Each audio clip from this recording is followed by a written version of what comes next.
أعوذ بالله من الشيطان الرجيم بسم الله الرحمن الرحيم وصلى الله وسلم وبارك على سيدنا محمد وعلى آله وأصحابه أجمعين.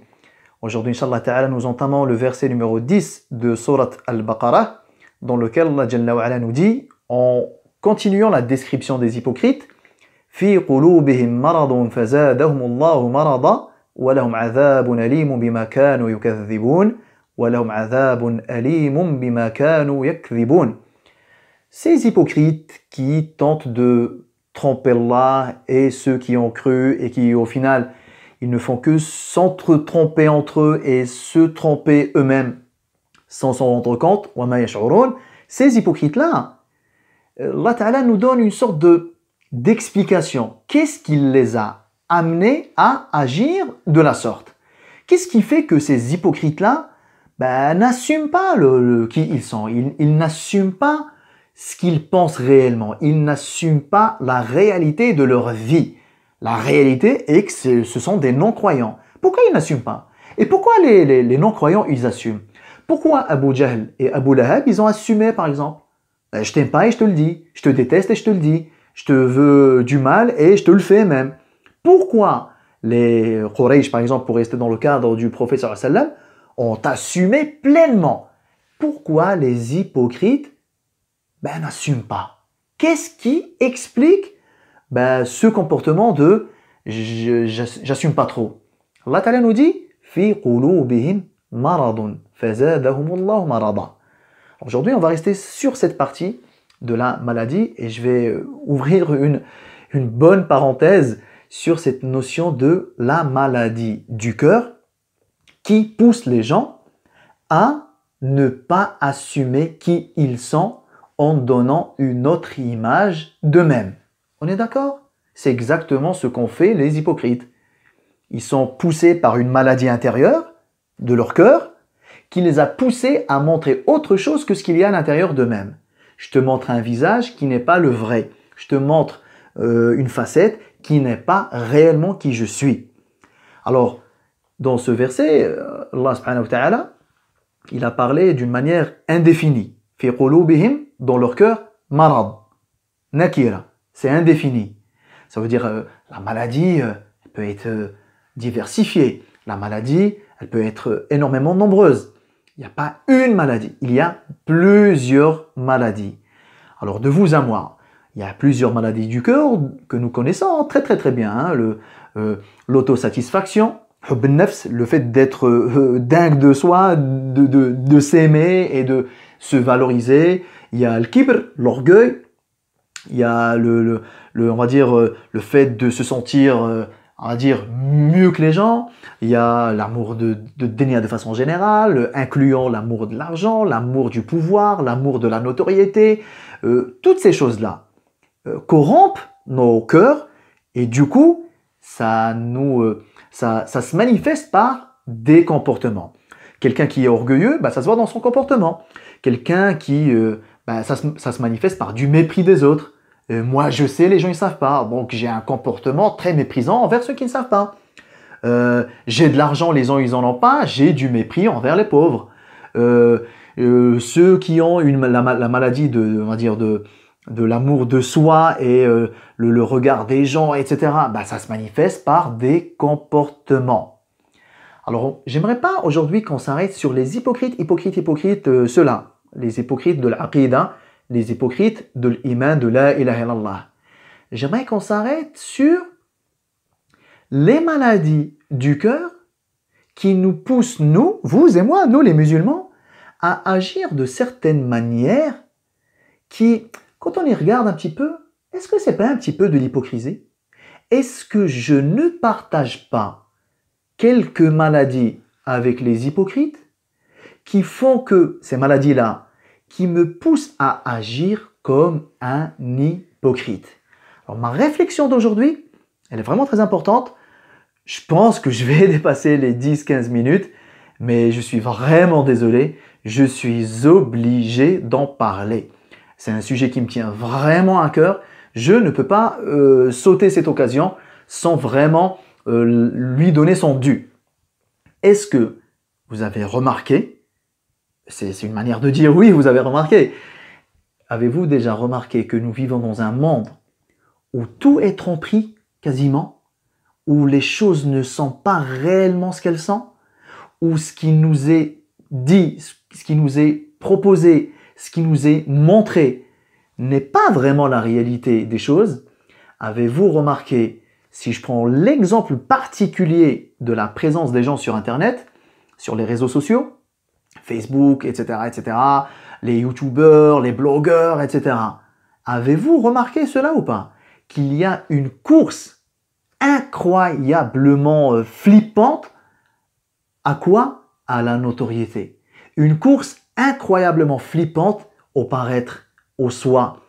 La recherche du clic, la recherche du buzz, la recherche des likes, la recherche des commentaires, la recherche des partages.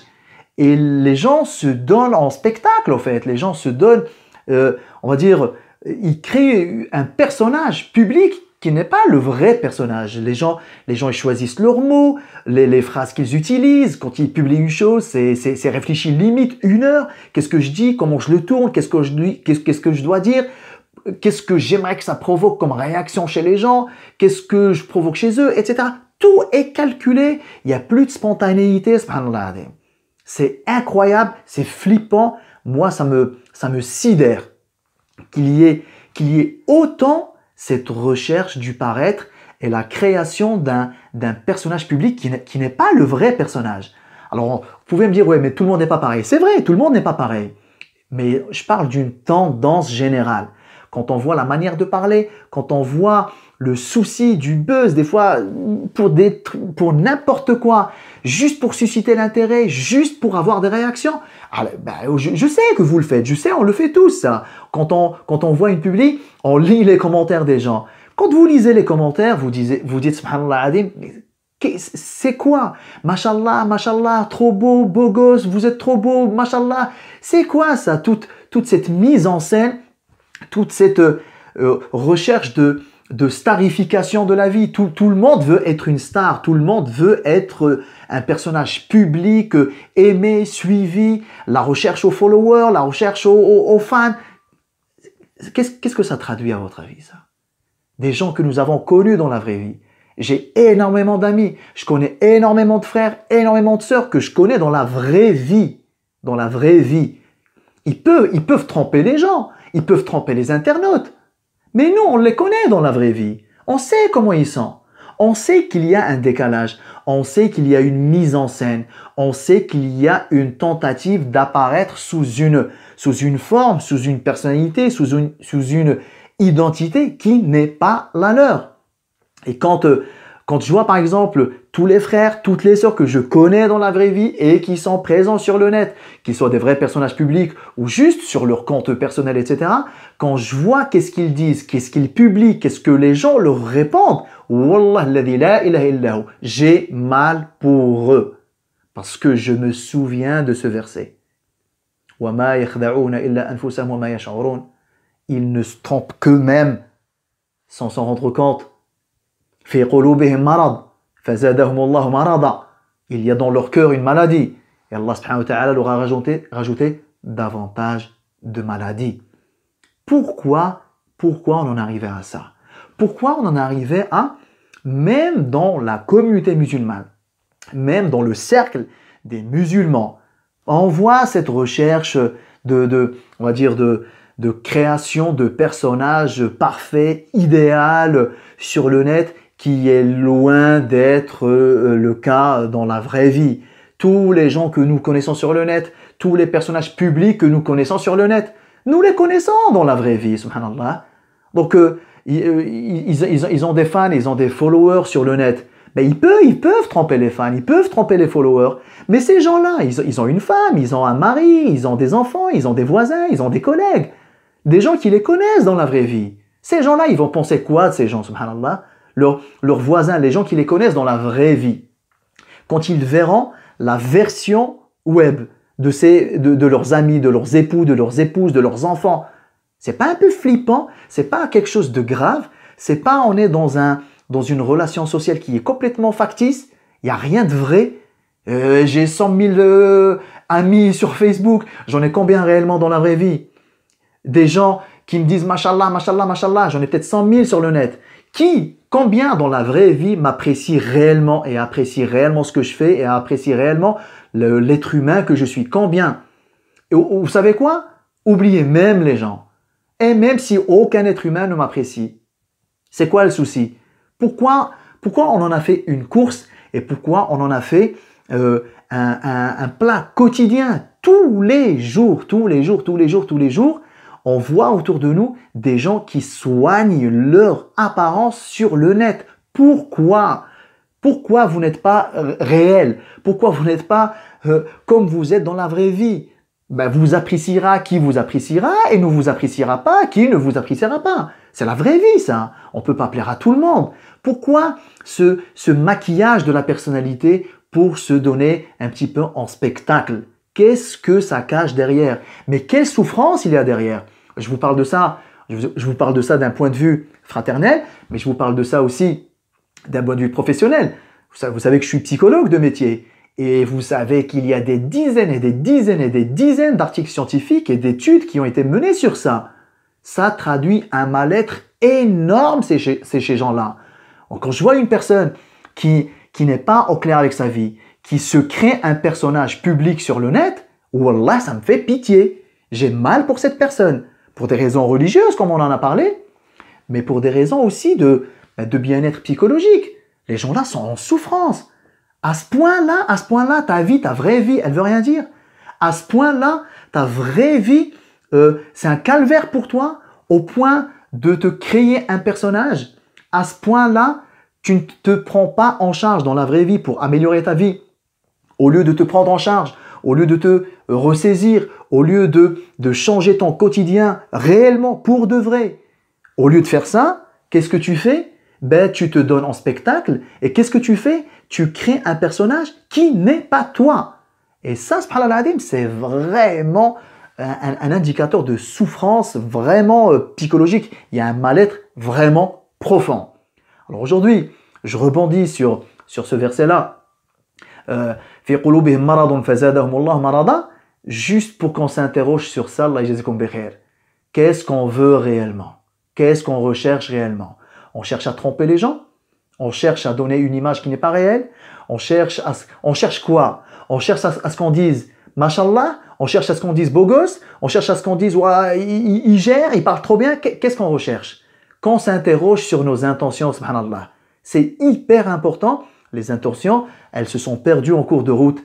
J'ai la bonne opinion, moi, de ces frères et de ces sœurs-là. Je ne dis pas que, depuis le départ, ils ont démarré en ayant des intentions de soi. Je dis juste que, peut-être que les intentions, elles étaient bonnes au début. Je ne veux pas remettre ça en cause.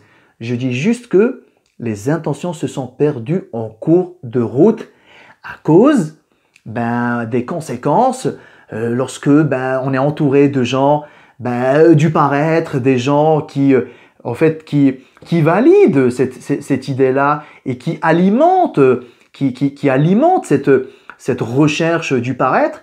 Il va être à un moment donné très difficile d'en sortir et malheureusement petit à petit, on perd les intentions de départ et je m'interroge, est-ce qu'on n'est pas un petit peu devenu comme ces gens-là?